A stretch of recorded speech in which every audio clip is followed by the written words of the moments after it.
Le concours d'hygiène est mis en place dans la région du Sud-Ouest depuis 2018 et c'est parti sur un constat. Et que, en tout cas, il n'y avait pas une bonne hygiène dans nos formations sanitaires. Vous savez que en matière de santé, l'hygiène dans une formation sanitaire est très importante. Au niveau du ministère, donc, c'est une pratique qui est fortement recommandée. Donc c'est là qu'avec l'accompagnement du projet, nous avons initié le concours d'hygiène. Il faut dire que l'hygiène en milieu de soins, l'importance n'est plus à démontrer. Voilà, un milieu de soins sans le minimum d'hygiène constitue un facteur de risque énorme, non seulement pour le personnel soignant, mais également pour les patients.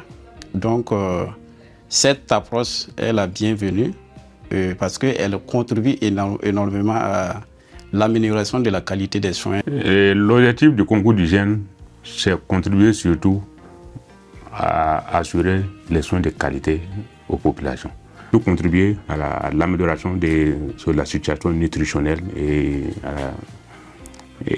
alimentaire des populations qui fréquentent nos formations sanitaires.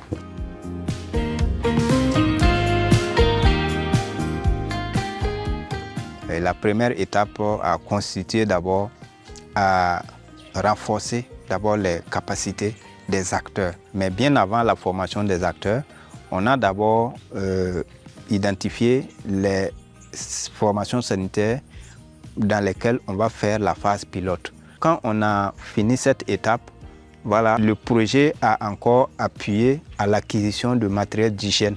Pour la phase pilote, les 5 meilleurs CSPS ont été primés. Et pour le passage à l'échelle, on a répliqué la même chose qu'on avait faite à la phase pilote. Le CSP de Bagane de Djibou a ouvert ses portes en mai 2021. Donc c'était notre première année de participation au concours d'hygiène, où on a été 5e. Dans la deuxième année de participation, on a été premier. Et la troisième année de participation en 2021, on a été 2e.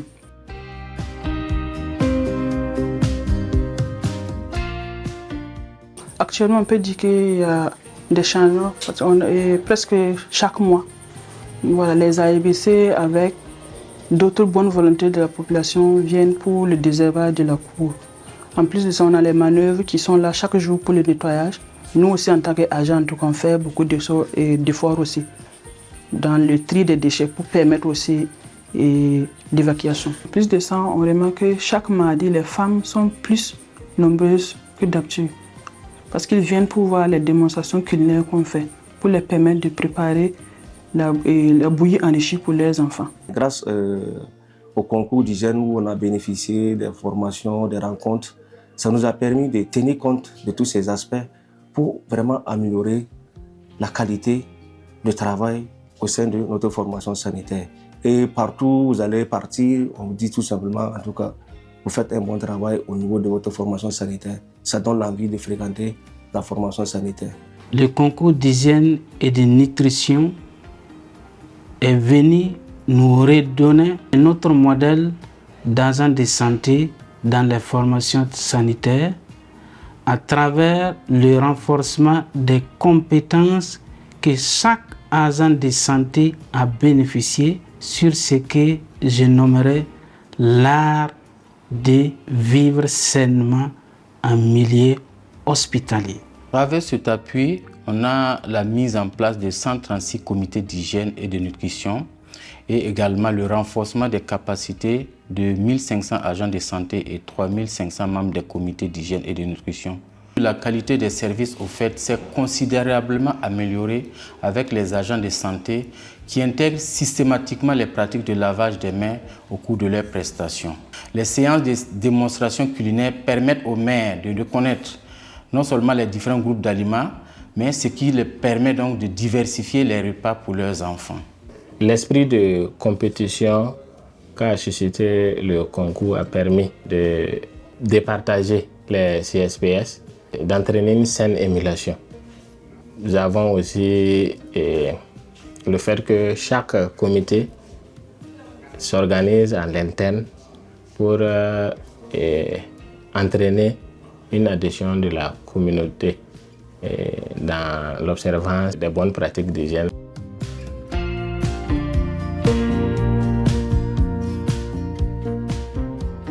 Aujourd'hui, quand vous faites un tour au niveau des formations sanitaires, vous sentez vraiment l'appropriation de ce concours-là, puisque chacun se bat pour que sa formation sanitaire soit propre. Notre souhait est que cela puisse continuer, chaque acteur puisse prendre conscience de l'importance de l'hygiène de sa formation sanitaire pour continuer à mettre en œuvre les activités d'hygiène. En tant que COGES, on ne finit jamais de sensibiliser.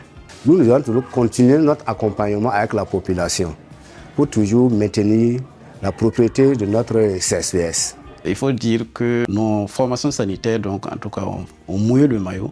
Et quand vous arrivez, le constat est vraiment formidable. Nous sommes vraiment fiers de cela. Ensemble, nous allons donc améliorer donc, la qualité des soins donc, dans toutes les formations sanitaires du Burkina Faso.